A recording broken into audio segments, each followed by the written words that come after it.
Guys just ব্রিজটা দেখো, এতটা সুন্দর। নেপালে অনেকটা বড় ব্রিজ, ঠিক আছে, হ্যাঙ্গিং ব্রিজ।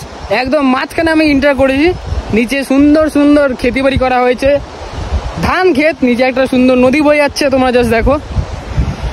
এই দেখো কত সুন্দর লাগছে, পুরো গ্রিন হলুদ হয়ে আছে। আর ব্রিজটা দেখো ওই মাথা থেকে একেবারে এই মাথা অব্দি, এখানে গিয়ে আবার ওপরে উঠেছে।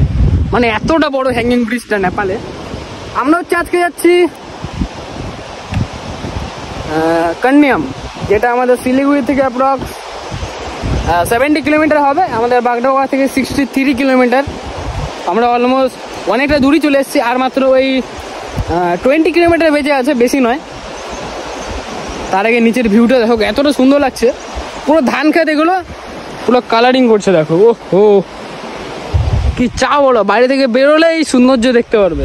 ইন্ডিয়াতে যাই বলো, নেপালে বলো, চাই ভুটান বলো, আমাদের প্রতিবেশী দেশ নেপাল আর ভুটান, যেহেতু একটু তো ঘুরতে হবেই।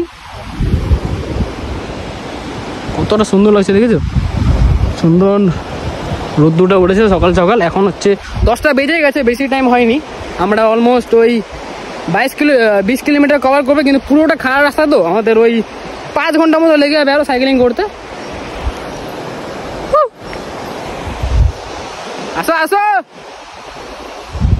ওই দিকটা হচ্ছে কান্যাম, আমরা ওই দিকটাই যাবো।